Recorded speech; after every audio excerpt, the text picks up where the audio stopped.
So what we're going to look at a little bit today, how we got here and what we're supposed to be doing now that we are here. San Prapoom, or Spirit House, is the abode in which these lowest spirits rest or live.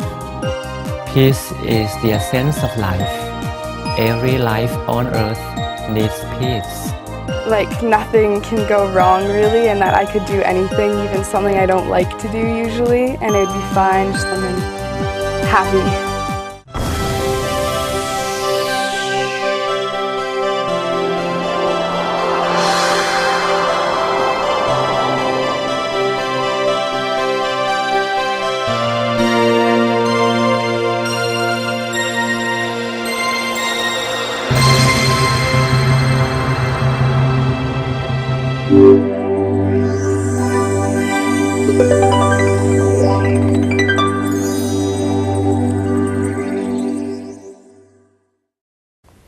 Swadika. Hello and welcome to another edition of Meditation for All, a show which aims to promote an understanding of meditation and Buddhism.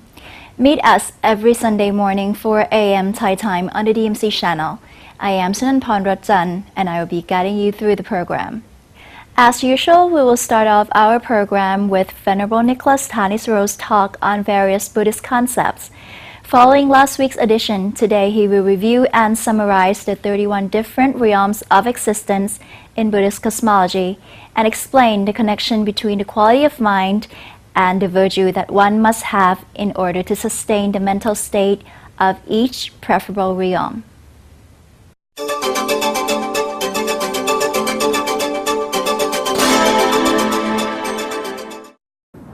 But just to revise a little bit what we were talking about last time with our 31 different realms.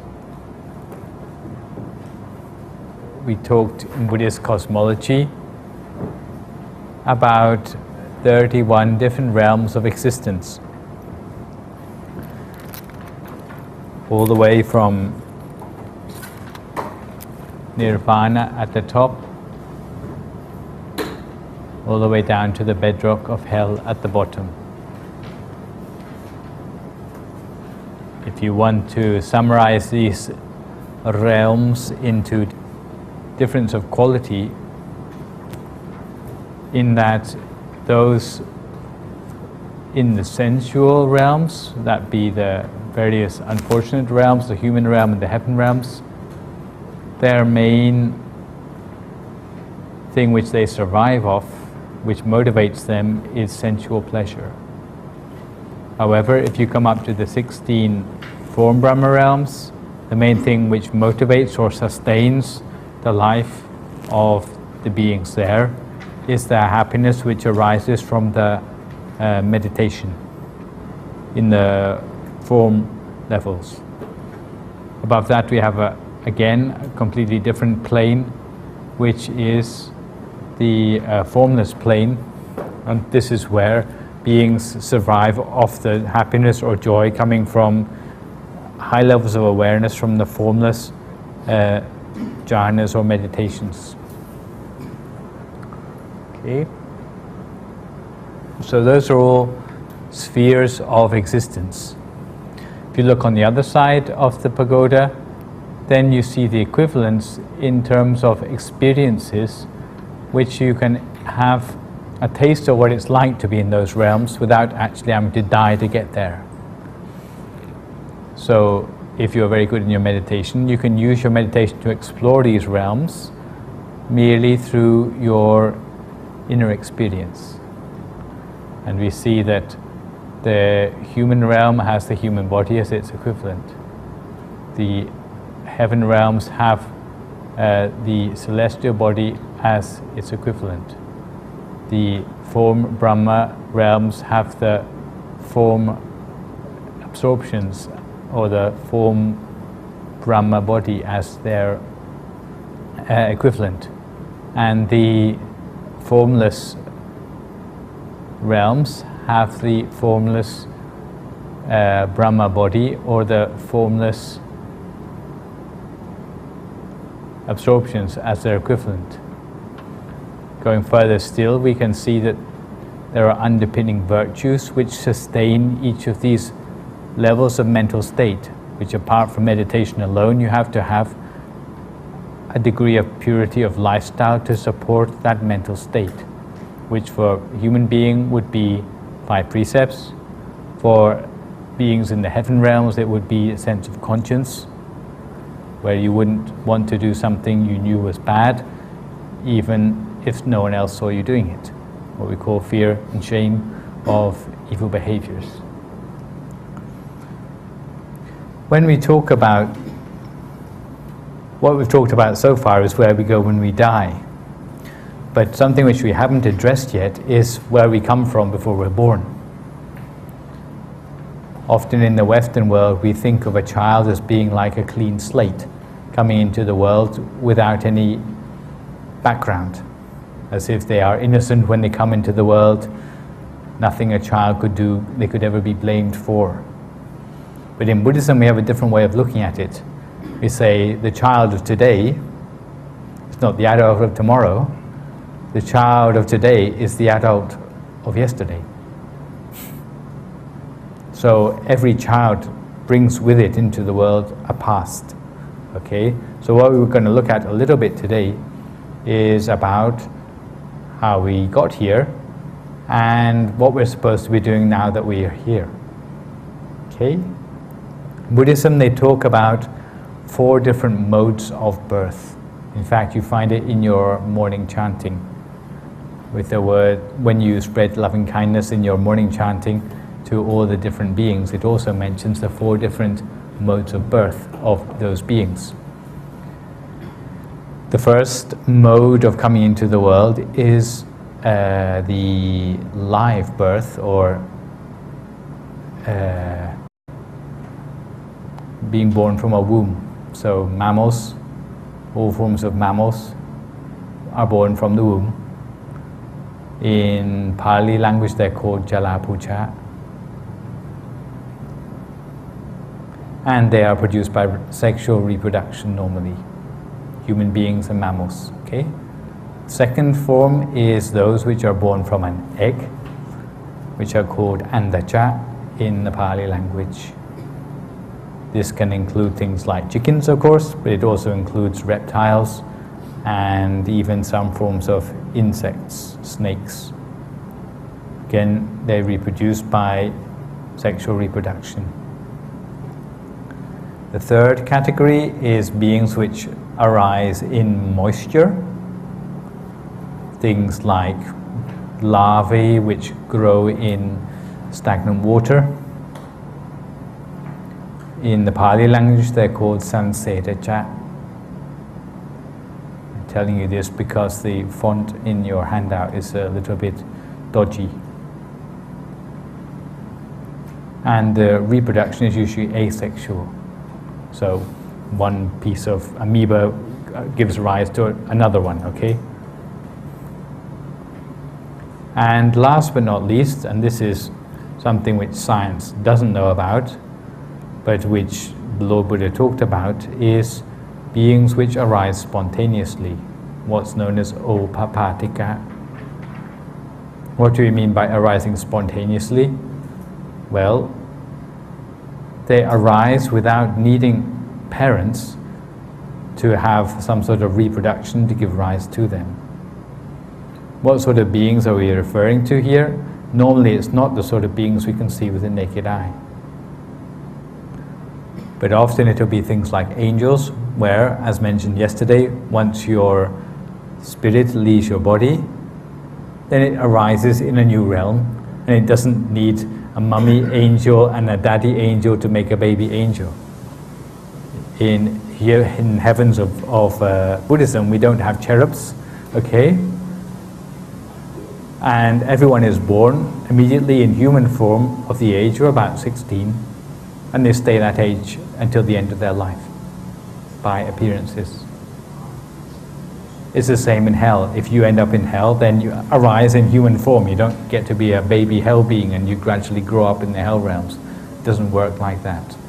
You arise spontaneously in adult form, and this is called spontaneous arising. you may not believe this immediately.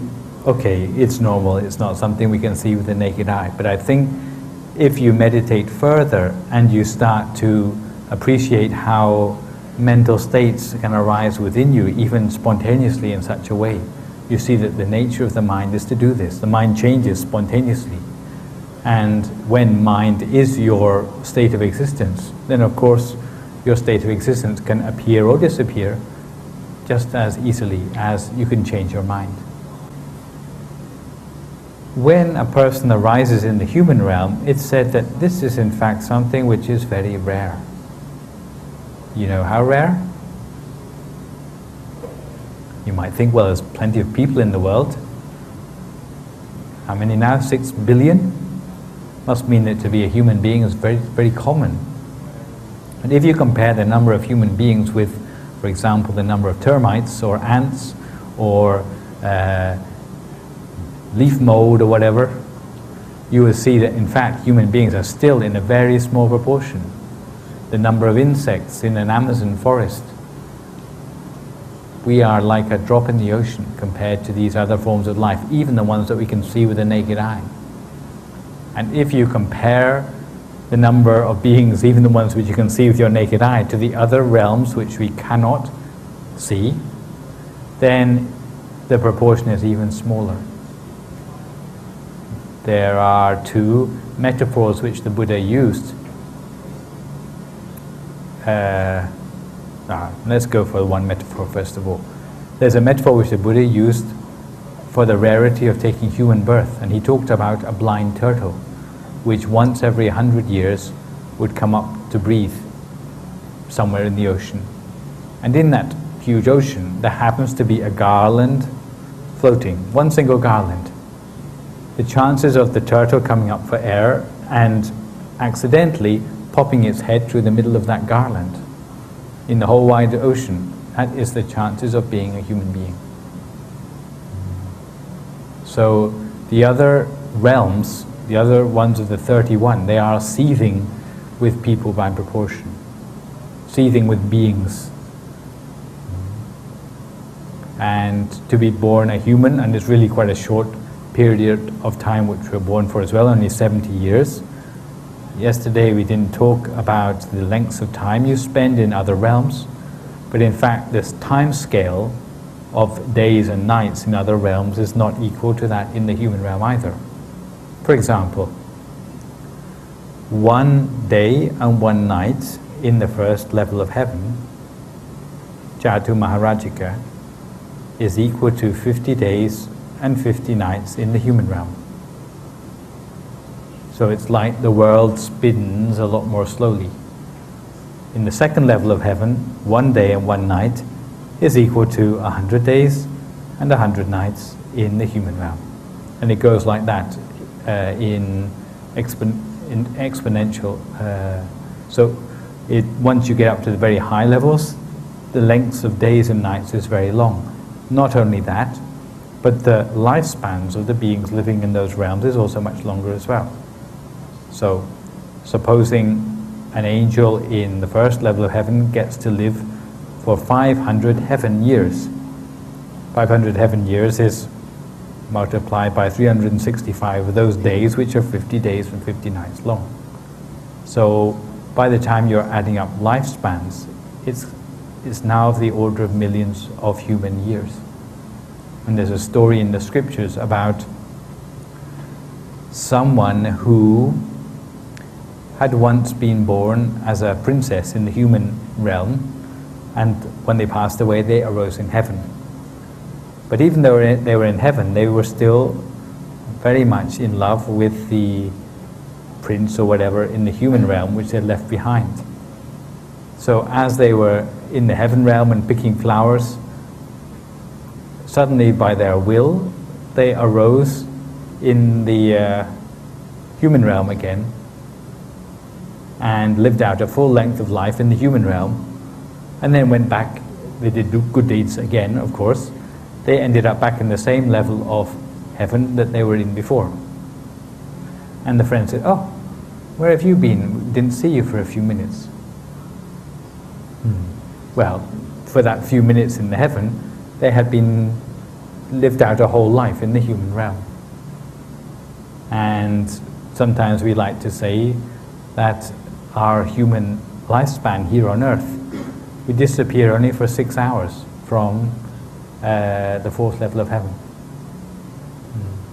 So this 6 hours worth, see how much merit you can get during the 6 hours worth.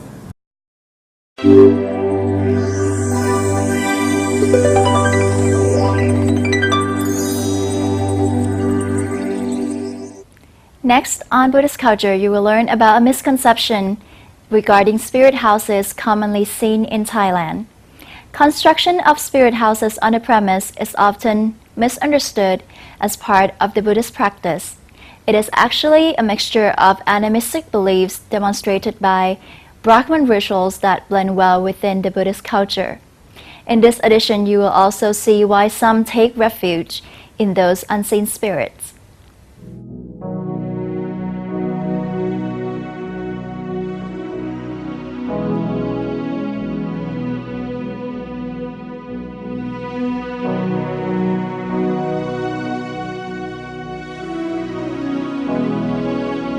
Always sitting in the eastern, northern, or northeastern area of the house. The spirit house is a tiny house built for the local spirit who survives on that piece of land. It is a spiritual belief, not a belief of Buddhism.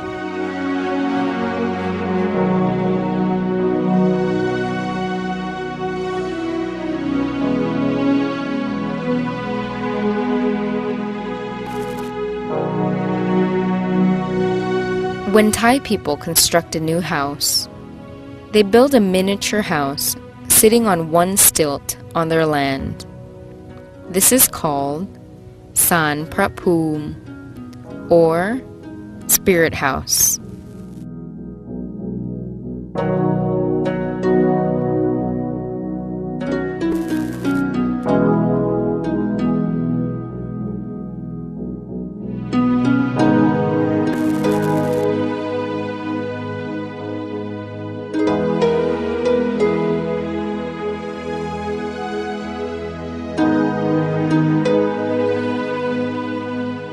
Prapoom comes from the word Pumateva. This is the name of the lowest spirits that exist on the human plane, but in a different dimension. For human eyes, they are invisible. Yet sometimes, humans can sense their presence. It is like the feeling of touching or seeing a ghost.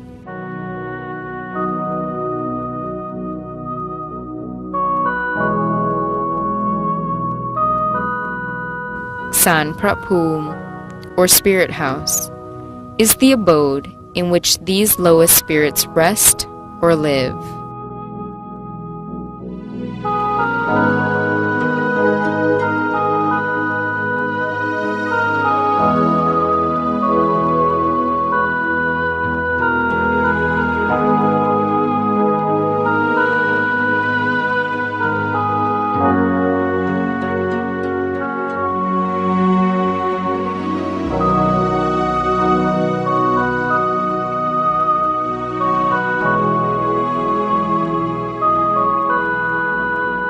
When a person first steps onto that property, he should show kindness to the spirit, since that area has long been the spirit's home.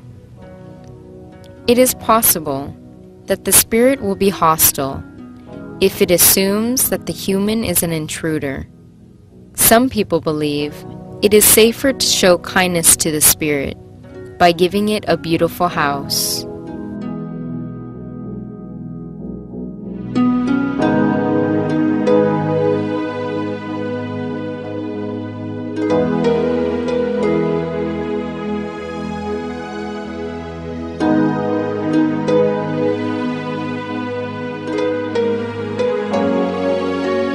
Inside the spirit house, there's always a thin piece of wood with a figure painted on it.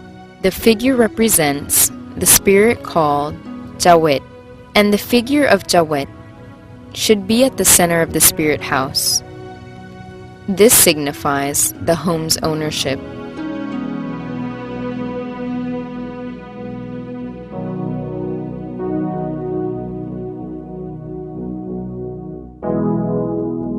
Other members of the house are usually added, such as male and female servants, horses, elephants, and even dancing dolls. All these are for the easy life and pleasure of the owner, and every piece is as small as possible.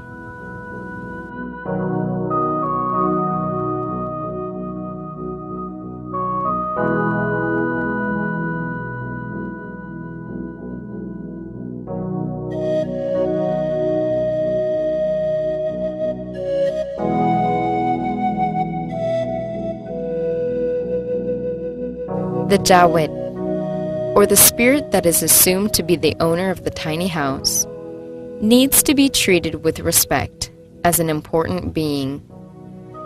Flowers and incense sticks are needed to please it.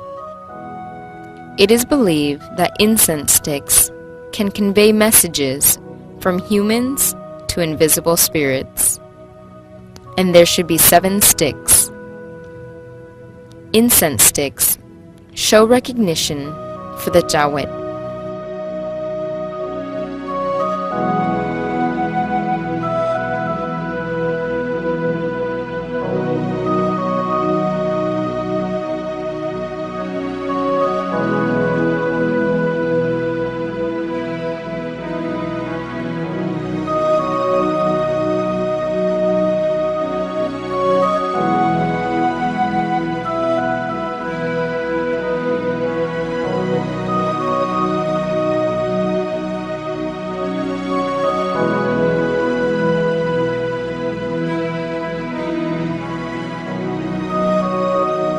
Even if the spirit house is at the lowest angle, it still protects the house and family which lives on the land. The strong confidence people have in this folk belief leads them to build spirit houses.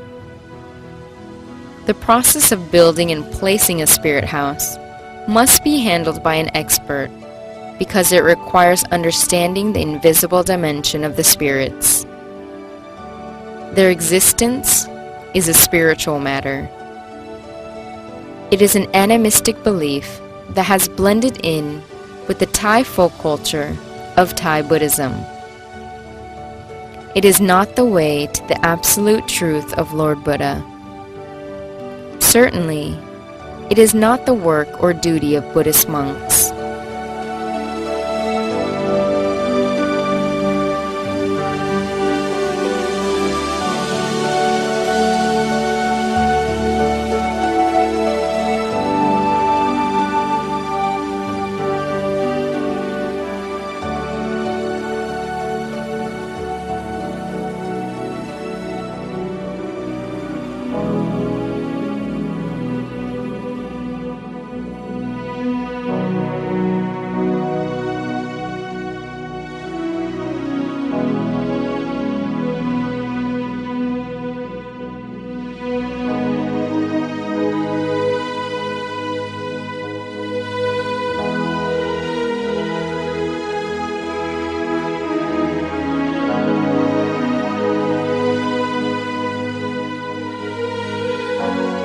Not every Thai Buddhist house has a San Prapum, or spirit house.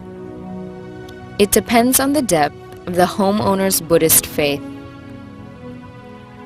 Those who strongly believe in Buddhism with an understanding of the Dharma, or the absolute truth of the Lord Buddha, will never put a spirit house in the boundary of their family home. This is because the best path to a life of wealth, good health, and safety comes from being good to parents, family, friends, and society. It is most important to truly remain on this path, the way to enlightenment.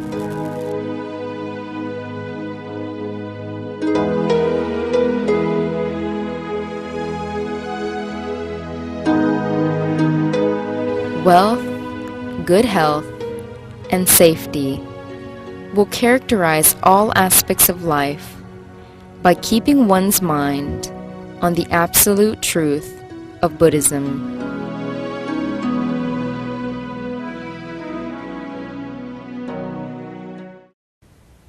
The sense of contentment is the key to attaining true happiness.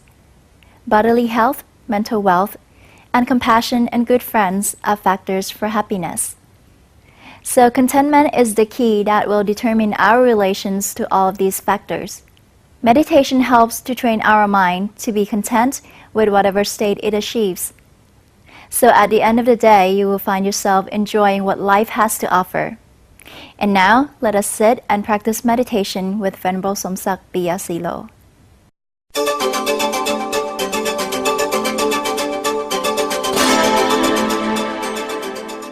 Peace is the essence of life.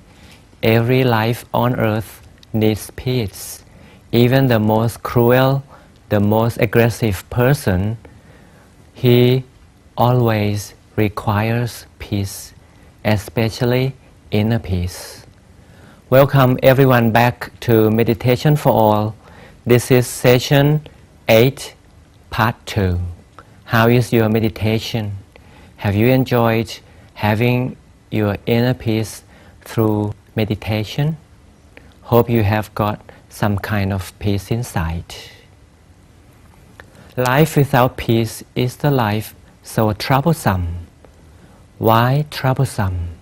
Because whenever we lose peace, we lack peace, we have frustration, anxiety and troubles instead.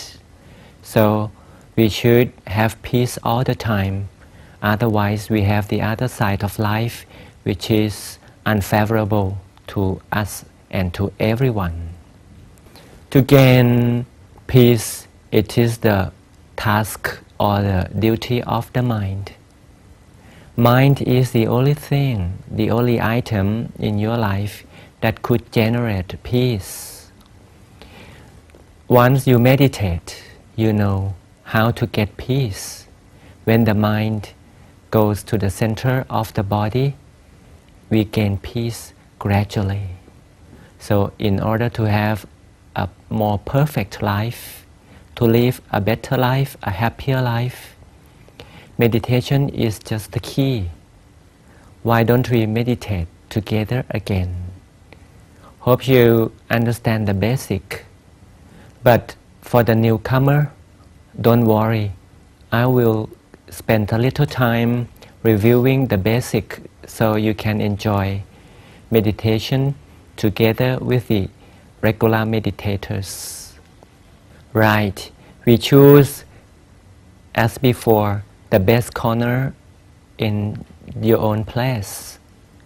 You might sit on the chair, but if you sit on the chair, you can lean your back a little, but not to bend your back, otherwise it will get hurt. But if you sit on the floor, you should keep your back up straight. To be smart, and your spine should be erect in order to enjoy meditation without any interrupting pain.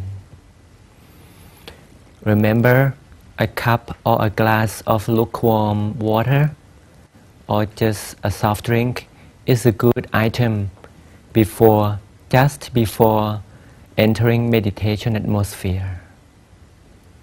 And I suppose by now everyone is quite ready to meditate.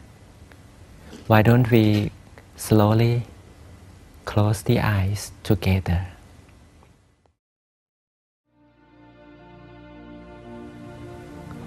We just close the eyes softly,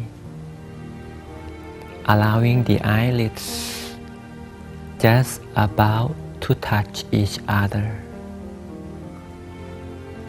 We don't squeeze the eyelids tight. It will create tension all around the eyes and the whole body. Allow the tensions everywhere around the head, all the muscles around the eyes. Allow them to disappear slowly. Let go all the tensions we may have. The area around the forehead, around the eyes, the cheeks, the jaws. Begin relaxing the body from head to toes. It is like we get dipped into the liquid, the flow water of relaxation.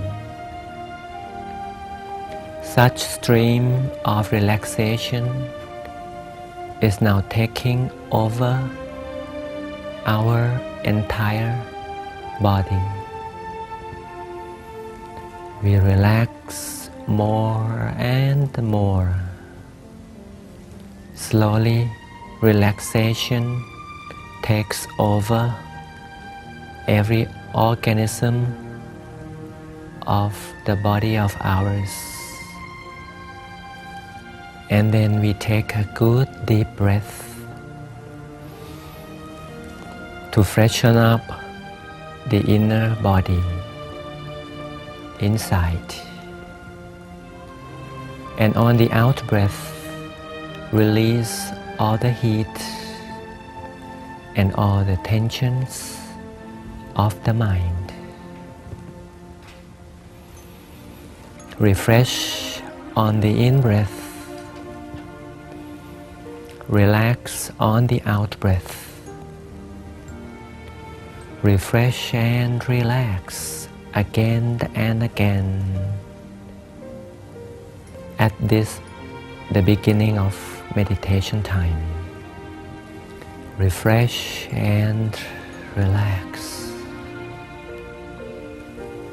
Remember the turning point we have learned together for many times. The turning point is the point where the in-breath starts to become the out-breath. That far end of the in-breath passing the lungs downward into the stomach. Notice the far end, the very end of the in-breath in the abdomen, in the center, middle of the stomach. That is the turning point of the breathing. We shall stay focused right here at this turning point. We can call this the station of peace. We can call this the focal point or the point of focus, just over here in the middle of the body. Softly focus our mind here. We just allow the mind to come here. We call this the home place of the mind. So the mind will come here, will come home to the home place of the mind. At this very center, at this center point, here is the home of the mind. That the mind will stay here, feeling at home. When the mind stays at home, it is even more and more relaxed. We shall spend the moment, the precious moment, allowing the mind to be at home, allowing the mind to relax and be at ease, so the mind will calm down. quietly, gaining more and more tranquility right over here. Stay at home for a little more while.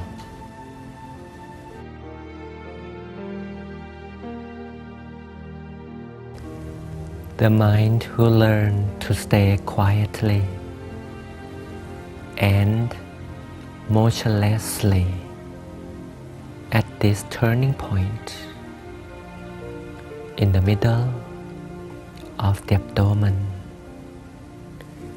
It is the same moment now that we gain a little more and more peace.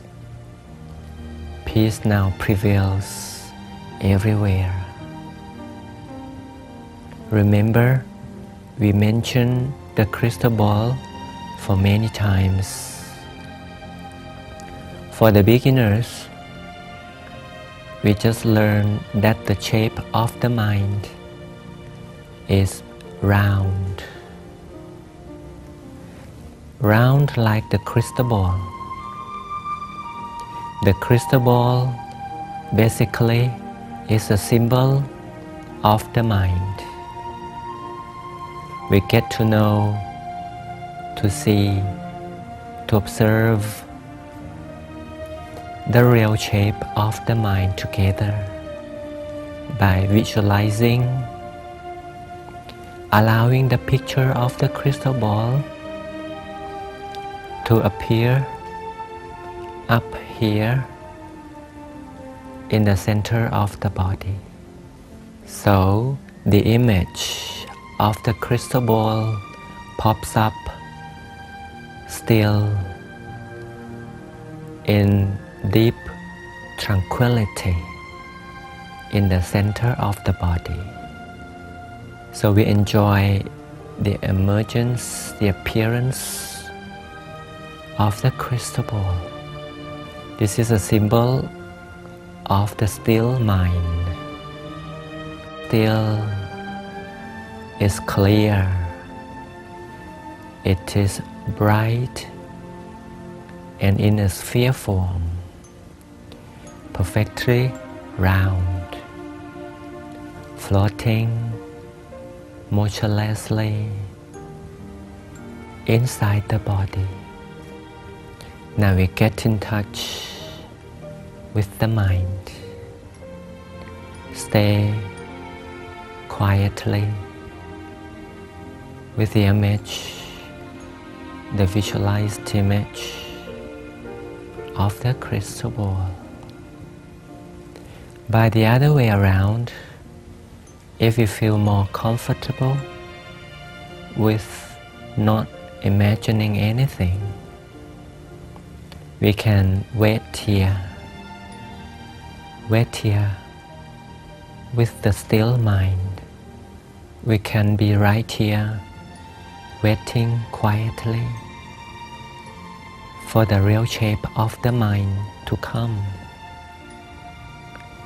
The real shape of the mind, the real body of the mind might come up when we wait for it for long enough. If any of you prefer to stay here quietly without any visualization, just go ahead softly. Stay and be still in the process of stilling the mind. Or if you prefer the visualization of the crystal ball, we can go ahead as well. All is up to you to stay quiet or visualize the crystal ball. As long as the mind remains at peace, as long as we feel comfortable with what we feel, we shall never apply any force, but we follow the feeling we enjoy. If you like it, the feeling we like, stay with it. If you like the crystal ball, stay with it. If you like being without the crystal ball, stay without it.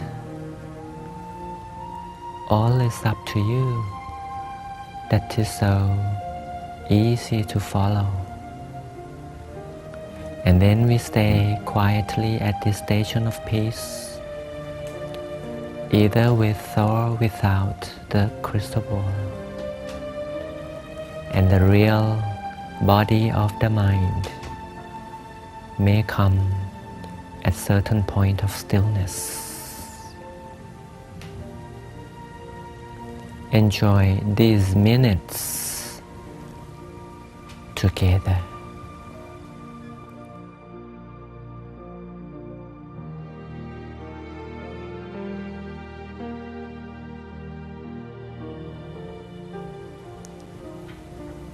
Now peace happens in the center of the body.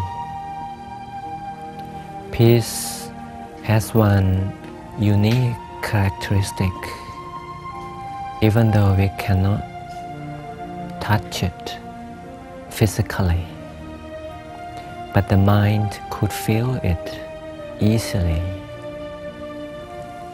Peace can expand like in a manner of radiation.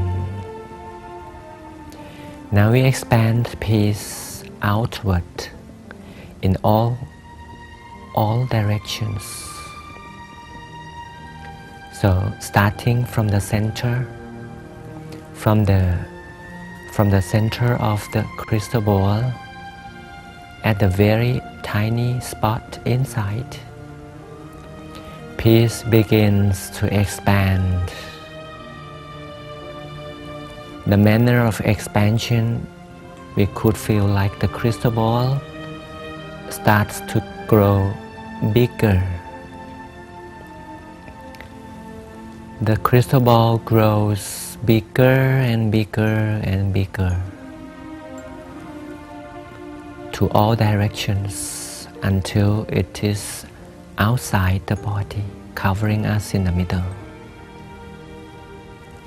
We are now sitting peacefully in the middle of the big crystal ball. This is the process of sharing. We start to share inner peace to the outer environment, including people, animal, and all beings. So sharing continues. The crystal ball, the sphere of it, is growing much more bigger and bigger endlessly outwards until it touches the horizon 360 degrees. Let the process of sharing continue endlessly to everywhere, to the atmosphere above and below, to all the universe and to everywhere of the galaxies and so on. But the focal point of the mind is always in the center of the body, and the mind is always here at home. We can see that peace could be generated by ourselves. Only the mind the meditative mind especially can create peace. The first person to enjoy the benefits of peace is I, myself. It is you, yourself. Why wait for peace from other people? Why don't you create peace by yourself? And then we can share, give away peace to everybody else, to all beings everywhere. And time is about to end. Meditation is about to end. We make sure the mind is always staying in the center of the body.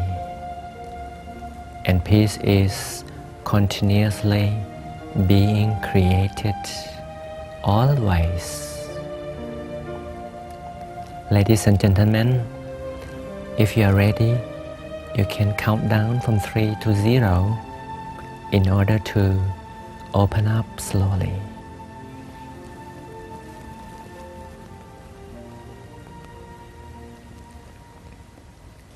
How is your meditation? How is your peace that you create by yourself? Remember, every time we do meditation, we just move the wheel of peace to be moving to go to everywhere. And this is the beginning of world peace from the center of the body of an individual like us. Enjoy meditation until we meet again next time. Have a good time. สวัสดี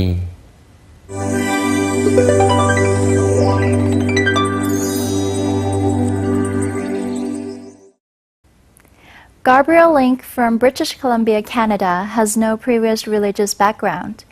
She found interest in learning about meditation and Buddhism and joined the Midway Meditation Retreat held in Chiang Mai.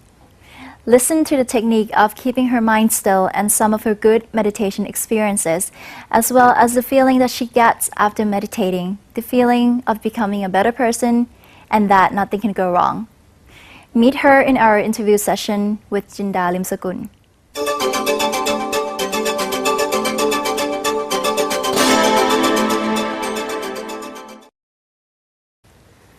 Swadikap, I'm Jinda Limsakul. I'm at Suan Phet Kyaw, Chiang Mai. And now we are having an interview session with one of our participants in the 5th Midway Meditation Retreat. Swadikap. Sawadika. So could you please introduce yourself? My name is Gabrielle Link, and I'm 18 years old, and I'm from British Columbia, Canada. I have no previous religious background really, but I have attended some church group sessions with friends of mine in the past. And what are you doing right now? Right now I'm going to be a student next year. Okay. Yeah. And in you just Canada. graduated? I graduated this June. Okay. And what brings you to the meditation? Well, I've always been kind of interested in meditation, and coming to Thailand, I thought it would be a perfect chance to dedicate some time to learning more about meditation and Buddhism. Mm-hmm. And do you get to learn? Yes, I've learned a lot while I've been here. The classes are very good, and the meditation classes. Mm-hmm. And what's your meditation technique? Well, I start by finding a relaxing position for my body, and I make sure that there's no itches or no clothing that's too tight or anything like that. And then I start to clear my mind and relax my body. And so when I'm fully relaxed, then I focus on my breathing for a little while, and I find that clears my mind. Did you use any mantra? Sometimes when I have too many thoughts in my breathing, I just can't get them all out, then I use the Sama Aharam mantra, and that works. So you are saying that your technique is to keep your mind stand still by using the mantra sometimes. Yes, and also I use visualizations. I visualize the top of a waterfall, and when a thought starts to come to my mind, I gently push it over the top, and then it just goes down, and I don't completely think about it. And what is the best meditation experience here?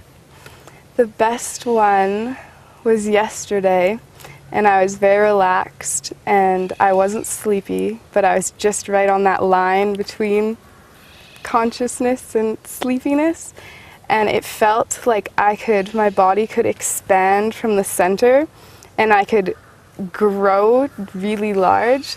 At first, I just grew to the size of the meditation room, and then I wanted to try more, so I grew to the size of, I was up in the trees, and then I even grew more, and I pictured that the world was in front of me like this, and I was sitting in my pose, and it was just kind of turning in front of me, and that was the best one so far, for sure. In your meditation, do you see it clearly? Do I see... Yeah, in the mind. Do I see what I visualize right. clearly? Yeah, yes. Unless if I'm not completely relaxed or I don't have my mind free of thoughts, then it's a little more foggy. But yeah. Okay, and after meditation, how do you feel for the rest of the day? That's one of the best parts. I feel like nothing can go wrong really, and that I could do anything, even something I don't like to do usually, and it would be fine. Just, I'm calm and happy. And any positive changes after you get to know about meditation? Definitely. Or little things that would used to make me angry or I'd get annoyed at, I just think how silly that is to be annoyed with that. Or, yeah, so I think I'm a better person. Okay, and what do you want to tell the others who are meditating, the beginners? I would tell them that even if you have a meditation session that you don't find goes well, or you can't clear your mind or something like that, for the whole of meditating, it helps. Even the bad experience, or not bad, but all the experiences help. And what would you want to tell the most venerable Dhammachayo, the abbot of Dhammakaya Foundation? Even though I've never met him, I would like to say thank you for making this retreat possible, and I think it is helping a lot of people learn about meditation and the history of Buddhism, and it'll help a lot of people through their lives and have better lives. And what do you think is about the benefit of the meditation? I think it helps people clear their minds, and they're able to think clear thoughts, and their mind won't be clouded with thoughts of material things when they're making decisions. That won't be their only concern, like what can I gain from this? Yes. They will think about how can I help more people instead of just their own personal. And what are your dreams and what are your hopes in life? I would like to next year attend university in Alberta, the province next to mine, and I'd like to study sciences and become a doctor. If you are a doctor, and do you think you're gonna use the meditation to help the patients also somehow? I think that suggesting meditation would help a lot of people, or people who just think they're more mentally sick than physically sick, and they think they have these diseases kind of because they feel that there's something wrong with them, and suggesting meditation would be a good idea. Okay. And in your opinion, do you have any obstacles in life? One obstacle was deciding to do that, to go to university in sciences, because my mother is also a doctor, so sometimes it seems like that's just what I want to do because that's what she did. And so to overcome this, I'm traveling and thinking about if this is what I really want to do. Yeah. And about the word inner happiness, what do you think about it? I think that I have experienced inner happiness through meditation. I'm not sure I knew what inner happiness was as much before I started meditating. And is it different from the worldly happiness, the entertainment that you have experienced? It's a lot different from the worldly happiness. Or that's what it is. It's worldly happiness and this is inner happiness. You're just experiencing things that will not be there forever. It's just you see something and you're like, oh, that makes me happy, but then it's gone. But the inner happiness you carry with you everywhere. And yeah, it's the difference. Okay. And how do you like the environment here in Suan Phet Kyaw? It is amazing. It's so different from the rest of Thailand also. The pine trees here, it makes for a very interesting the view. The view is good. And I found that everyone is very nice and it's not, I had no reason to be shy or not want to speak or ask questions at all. Mm-hmm. And I think the schedule is very good. You waking up at 5, it is difficult, but I understand how it helps. Mm-hmm. And do you have any problem with sleeping in a tent? No, I like sleeping in the tent. It makes it feel even more like something different. You're coming here to do this, you're sleeping in somewhere different than you usually do, and it all comes together. Yeah, if you have a chance next time, would you come back here again? I was thinking of maybe even coming back this time after I'm done my trip in a couple months, but we'll see. So it's definitely a possibility, even this year, coming back. Okay, and now would you like to say, would you like to say something to the audience at home who are watching the DMC? I would like to program? say that even if you've never tried meditating and you have a busy schedule, or you've never even thought about it, that you should try it, because it's not only for monks like you might think. It's for everyone, and all it takes is a couple minutes out of your day, and it can really change you for the better. Okay, thank you very much. Nice to have a good conversation with you. Thank ขอบคุณ you. ครับ ขอบคุณค่ะ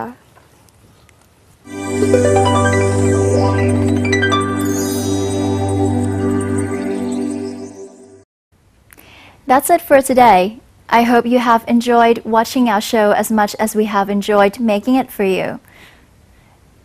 Hope to see you again next Sunday. Until then, goodbye. สวัสดีค่ะ